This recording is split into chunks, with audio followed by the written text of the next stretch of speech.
everybody, it's your boy Jack here. Today in this video I'm going to be doing a comic spotlight on this comic right here. Boom! The Batman Who Laughs. It's a part of the Dark Knight universe. I got this in the Comic Boxer subscription box and I'm going to be breaking down today how I feel about this comic.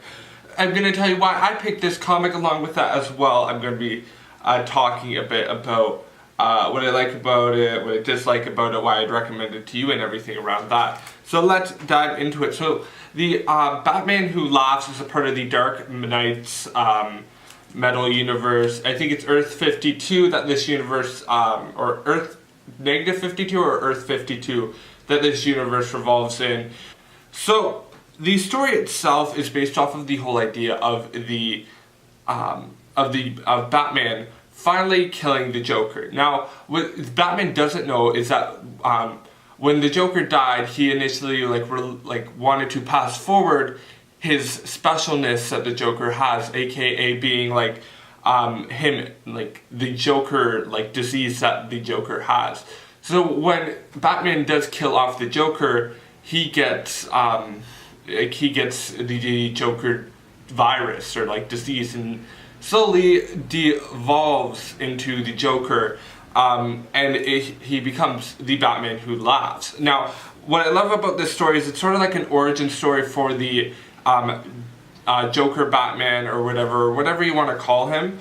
I think it's just a really great story. I like how they do it and they fulfill it and everything.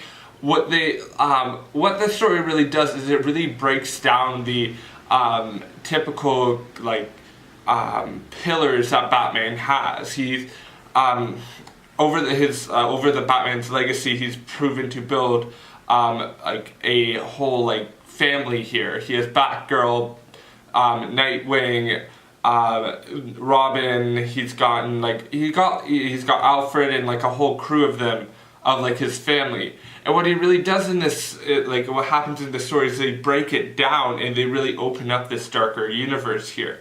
That's what I really like about it. It's a very dark and somewhat scary version of Batman, and that's what I really like about this. For me, this is the first horror comic that I've gotten in any of my comic subscription boxes, and that's what I'm really excited about this. This being being another classic twist on Batman, but combining the Joker, who's always been Batman's ultimate villain, in with the Joker, not just physically but genetically speaking, and it's just this really great twists. When it comes to the artwork itself, the artwork has it's dark and it's very simply drawn. It seems very similar to the Batman White Knight kind of art style. It's simple, but it is very much focused on the character's details. It's not really focused on the details or anything. It's more focused on the story itself. It's similar to that, but I feel like this, the Batman Who Laughs is a bit more detailed in the drawing itself. But I really do like this comic. It opens up sort of the Dark Knight Metal universe here. And I really do like it. Obviously, Batman becomes one of the main antagonists, which is obviously the opposite of him, and I really do like that. Along with that as well,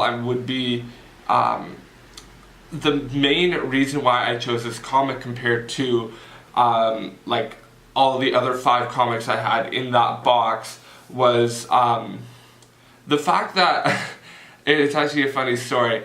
So, just for a bit of context here. Normally when I read my comics, read the comics, I read them at the end of the night. Main reason is it's just a good way to end the day, relax, read, get this great new story in your mind, have a really great understanding of the story itself. And it was sort of funny, I normally go to bed around between 12 a.m. and 2 p.m.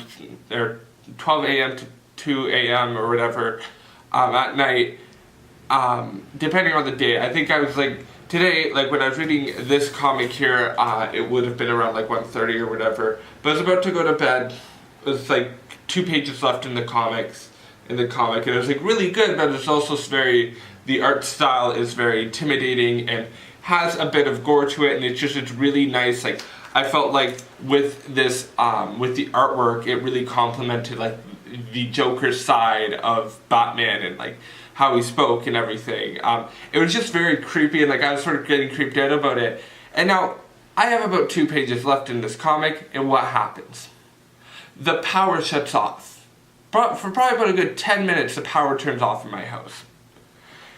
The second it turned off, I'm like, I am not reading this. No, I'm gonna put it up, put it back in the bag. It'll be bagged and boarded. I'll read the rest in the morning, because this is a very like, because of it being a horror comic and it being like 2 o'clock in the morning, like I just didn't want to like finish like reading this comic and then like have like weird dreams or like nightmares or something, because like I don't want to go to bed like with nightmares. I don't, even though I'm reading this comic. But I was sort of in the mood too, but I felt like I'd be fine. But like I just was like, no, I'm not reading this comic because it's 2 o'clock at night, or like 2 o'clock at night.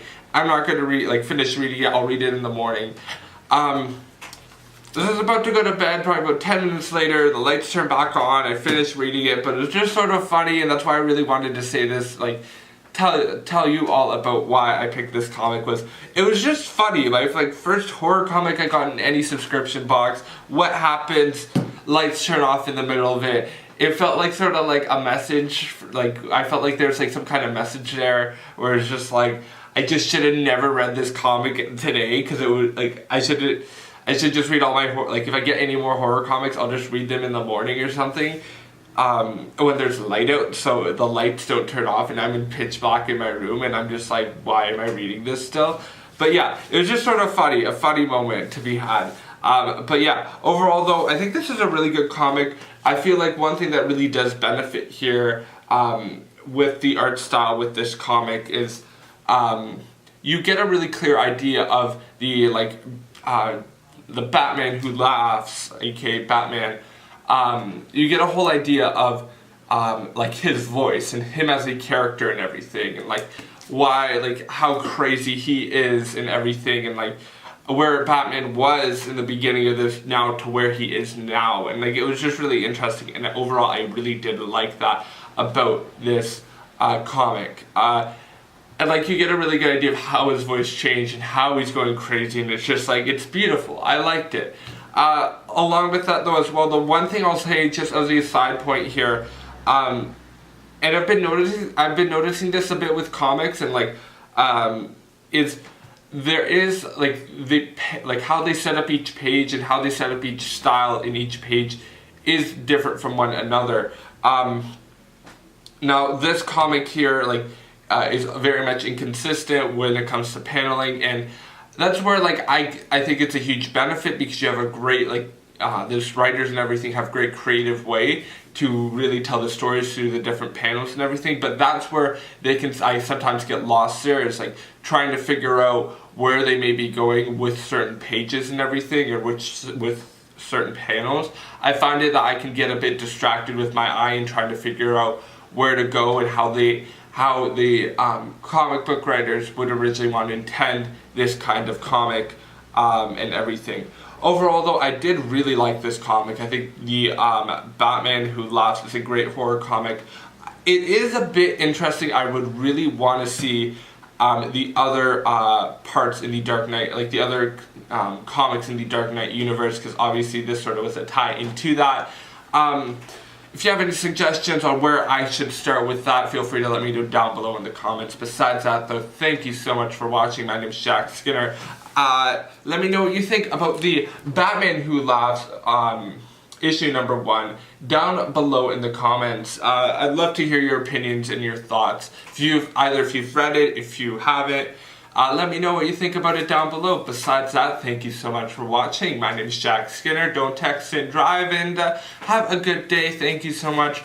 Bye.